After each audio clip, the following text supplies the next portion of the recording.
Yikes, it is so hot here today that I thought maybe I better record this before I melt.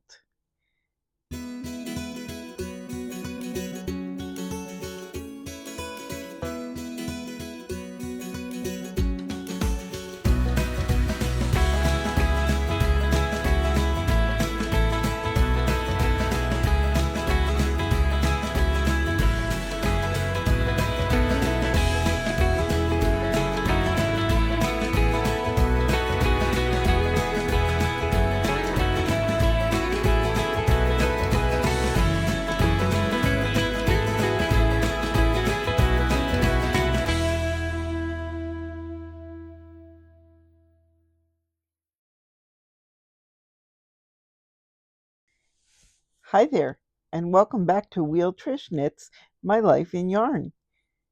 I'm Trish, and this is episode 4. And today I thought we'd take a walk down memory lane. At least my memories, as far as yarn goes. But first, a little bit of life update. Man, it is hot here. I just looked at the thermometer on our front porch and it was reading 103 degrees Fahrenheit at 5 o'clock p.m. That is nuts. Oh my goodness. I hope this heat spell that we're having breaks pretty soon. Triple digits are hard to deal with, and I haven't been out of the house in days.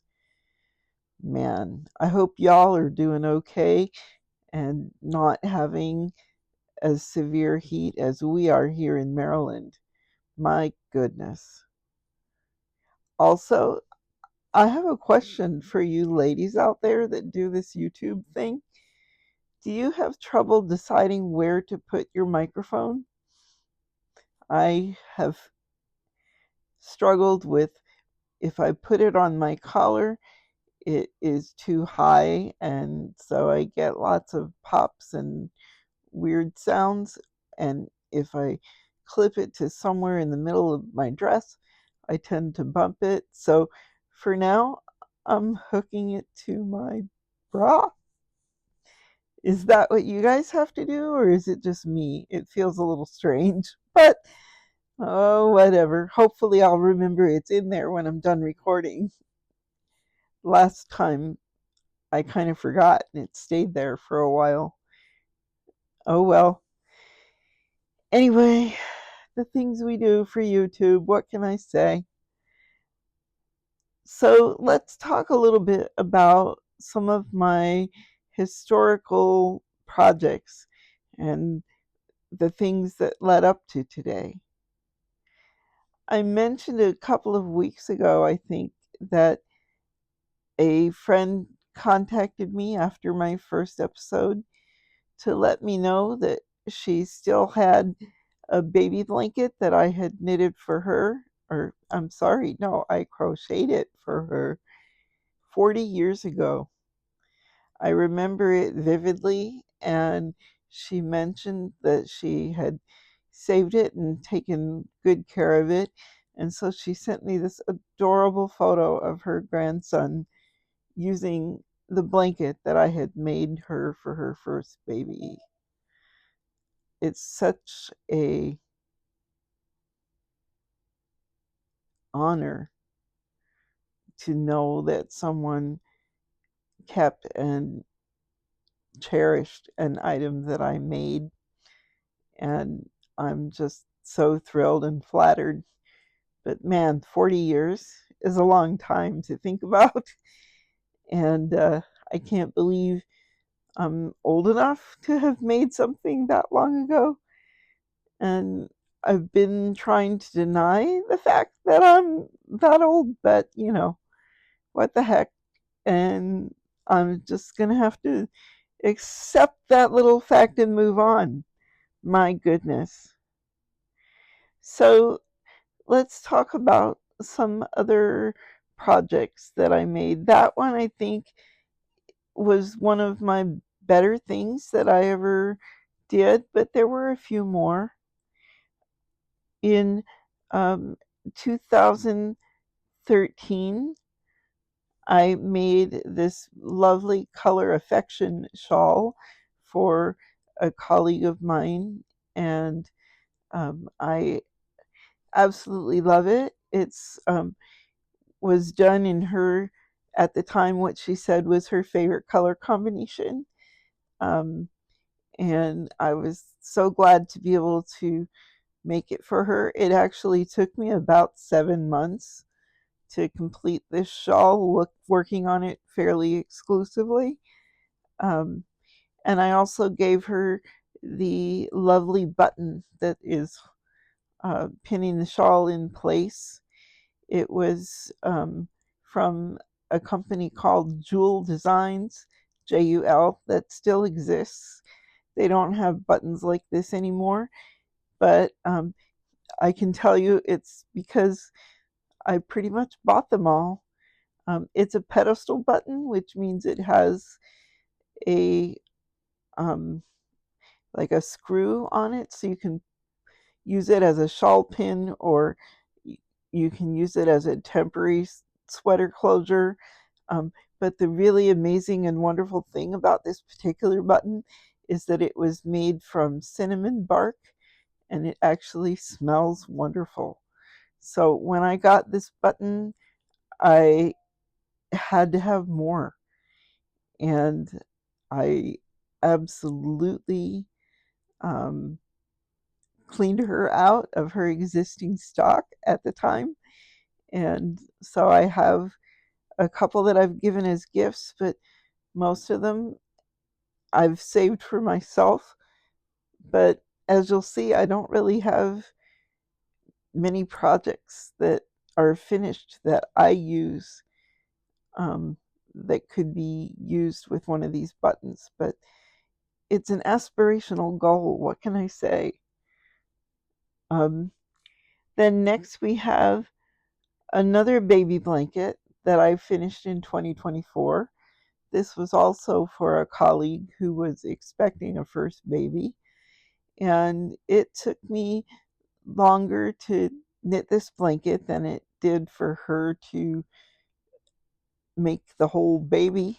Um, so I wound up delivering it to her maybe 3 or 4 months after the baby was born. But I'm glad that I got it done and was able to hand it over. And you see this blanket every week in my opening montage that I do for this podcast, because I'm just so proud of it and it's gorgeous. What can I say? Um, and then I have to admit to some of my worst knitting projects after showing you my best ones. Um, the first one is one that my knitting group named the Blanket of Doom. Again, this was another baby blanket, but it was all in a particular yarn that I decided I absolutely hate working with. It feels awful in my hands, and um, it splits like mad when you're working with it. And I was doing a ton of cables in this pattern, as you can see, and it was just so difficult. And I literally got down to only needing to do the last repeat and the border on the blanket, and I said, you know what? No more. I just can't do it anymore. And I abandoned the project and put it away for several years, um, thinking that eventually I would get back to it, but I never did. And um, last year I finally threw it away. I just couldn't stand to look at it anymore. And besides, the child in question that was supposed to receive this baby blanket is 12 years old now. So we just won't talk about it anymore. It's done. It's over. Knitting PTSD should not be happening about this project anymore. Um, by the way, it was Jared Flood's Talon throw, which is a gorgeous pattern, but it's quite intense to follow the chart, and it's a thing of beauty, but it was just way out of my league. Wrong pattern, wrong yarn for a baby blanket that I just should have been able to get done much more quickly. Oh well, what can I say? Um, the absolute worst thing that I ever engaged in knitting was another blanket. It was supposed to be a comfort throw for a coworker who was unfortunately very ill at the time, and she was a very well loved person in our office, and so I was mostly making the pattern myself, but then I invited all of my coworkers to put in a stitch or two or a row. Most of them weren't even knitters, so I had to show them what to do to put their own stitches into the blanket. And even some fairly high up administrators in my organization came to my office to ask if they could throw a stitch. And it was amazing, and I absolutely adored working on the project. And then the nightmares started. I don't know if y'all have any concept of what it's like to be a knitter in a wheelchair, but every so often disaster strikes and the project hits the floor, and before you can pick it up, the way it hits the floor, you kind of have to run over it to get past it because it fell right at the wheels. And then, of course, when that happens, sometimes the knitting gets caught in the wheels, and it happened with this particular project, and I tore a giant hole in it with my wheelchair. It was like, you know, whenever this happens, the wheelchair always wins and the knitting loses. It's just a sad fact. Anyway, so this giant hole happened um, a couple inches into the blanket, and I was able to cut that entire section of the blanket off and pick up stitches and bind it off at the new bottom edge. Um, so it worked out as far as that went. And then one day I was knitting on it, and um, the phone rang. So I put it down over the arm of the couch I was sitting next to go answer the phone. And at the time, I had an elderly cat, and she decided, oh, this blanket is so soft and lovely. Thank you, Mummy, for putting it on the couch for me. And she laid on it, and then she threw up. My goodness. The blanket was nearly done at that point, but I felt like even if I cleaned it and didn't tell anybody, I would know that my cat threw up on this blanket, and it just didn't feel right to me to give someone a gift that my cat vomited on. Oh my gosh, it was so terrible. I wanted to cry. In fact, I probably did cry. I was so mad I threw the whole project away. And my poor colleague never received it.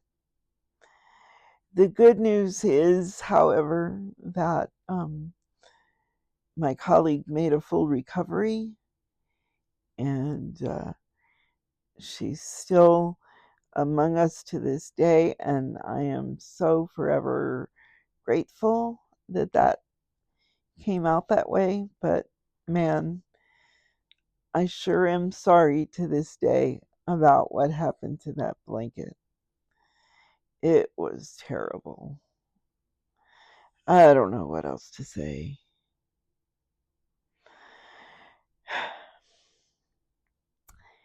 This happens to my yarn quite a lot, you know, weird things. Sometimes the knitting hits the floor when I'm working on it, or it usually hits the floor when I've put it down for just a moment and then I back away from it. Some part of the needle will get caught somewhere on my chair, and then I wind up pulling it off the table as I am backing away. Um, it happens more often than I care to think about. And once or twice when my son still lived here, I woke him up at 3 o'clock in the morning to help me detangle yarn from under my chair. Um, yeah, it happens. It's one of the hazards of being a clumsy wheelchair user and enjoying knitting. And I try not to let anything bad happen. My husband does not appreciate helping me with my yarn disasters, so I need to make sure they don't happen. But sometimes they just do. And like I said, the wheelchair always wins. I can't tell you how many times I've either tangled my yarn or run over the needles. The steel ones get bent and go flat pretty easily. Um, a lot of them are hollow on the inside, so they will collapse under the weight of a wheelchair very easily. Um, I've snapped some very lovely handmade wooden needles before, um, and plenty of other ones too. One time I ran over a whole project that was in a vinyl knitting bag, and when I did that, the needle got completely smushed, and the sharp end of it poked a hole in the vinyl bag. And so not only was the project ruined and the needle destroyed, but the project bag was kind of a mess as well. You know, if I'm going to do something like that, I might as well go big, right? So, yeah, that's what happens sometimes. And it sucks. So, what's going on now? I'm still working on the blanket that I've been showing, but I've only put maybe another inch on it this week, so I'm not really going to show it now. It looks kind of the same as it did before, so um, but I am working on it. And then also this week I got some new yarn into the stash. It was a lot of new yarn, and it was kind of unintentional. I had ordered two um, mini skein sets, two of the same, because I loved the colorway in the set so much. I wanted plenty of yarn. So the set was 10 20-gram minis times two. So that was 40 grams of each color, and I was planning to make a big shawl or something like that with it. I don't know. Anyway, the order got kind of messed up, and then they wound up sending me the wrong yarn set, and then it took a while to um, make the exchange happen and all that stuff. And so I was kind of late in receiving the yarn set that I wanted. And to make it up to me, the yarn company provided me with 10 100-gram skeins of yarn instead of two mini skein sets. So now instead of having 40 grams each of each color, I have 100 grams each of each color. And as you can see, it's really gorgeous with a lot of my favorite purples. And the set is called Hydrangea Haze, and hydrangeas are my favorite flower. Um, my grandparents both worked for the Department of Agriculture for their entire careers, and they had the most beautiful gardens. Um, they had a fairly large piece of property, and my grandfather had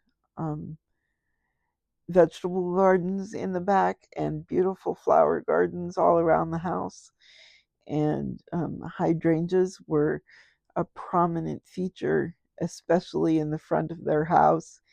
And I remember just adoring those beautiful puffballs every summer.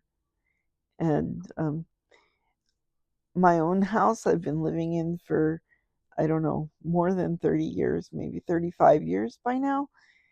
And about 3 years ago, for the first time, I discovered that there was a hydrangea bush on the side of my house. It's old and gangly, and since we didn't know it was there, nobody really took care of it. So it's full of woody bits, and it doesn't always bloom every year, but when it does, it makes me so happy. Anyway, maybe someday I'll have other hydrangea bushes in more prominent places so that we're not just stuck with this one on the side of my house that sometimes blooms and sometimes doesn't. But I'm no gardener for sure, so I don't know if it's ever going to happen. But now I need to figure out what in the heck to do with 3,990 yards of yarn, or 1,000 grams of yarn. Of course, about the only thing I can think of is another blanket. And as you can see from my previous projects, I'm kind of into making blankets. But um, if I do that, it'll be a while before I get started, because I will just be finishing up this previous blanket that I'm working on. And I think I need to take a blanket break and work on something smaller for a while. So we'll see. Um, anyway, I absolutely adore the new yarn, um, but that is a lot of yarn into the stash this week, and absolutely nothing is going out because I've been working on my one blanket project for so long by now. But I think I really only have one more repeat to go on that blanket, and hopefully I'll be done with it before the end of this summer. So everybody cross your fingers, and we'll see how that goes. So I guess pretty much that's all I really wanted to talk about today. It is the 4th of July in the United States, and for those of you who mark this occasion, I hope that you enjoy your 4th of July, and I hope it's not in the triple digits where you are, so that you can enjoy your 4th of July. Um, my husband and I are just going to stay in the air conditioning. There is no way we'll be going anywhere this weekend. Oh my goodness. I just can't imagine being out in that heat. And it's very humid in Maryland as well. So 100 degrees is unbearable in any case, but add the humidity and it's pretty awful. So hopefully the rest of the summer isn't going to be like this, and this is just an anomaly, but we will see.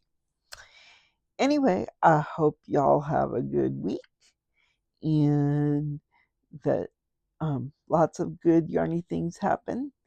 And if you have any ideas for what I can do with that huge amount of beautiful hydrangea-colored yarn that I've received, let me know in the comments what you think.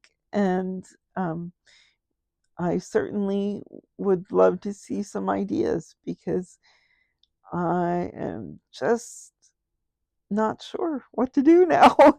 I didn't plan on having this much yarn to work with, um, but I'm really grateful. And anyway, I hope you have a good week. And if you wouldn't mind, please like and subscribe to this channel. It helps me out, and will help me to get a little more exposure. Um, I kind of am doing this video series for my own benefit and enjoyment, um, but certainly if we can grow the channel and grow the community here, that would be absolutely wonderful. And I look forward to hearing from all of you. Anyway, so have a good week, and I will see you soon. And I guess that's it. One of these days I'll get comfortable making these videos. What do you think? It still feels really strange talking to myself in the camera, but hopefully I'll get better at it as time goes on. And I hope to see you again next week. Thanks. Bye-bye.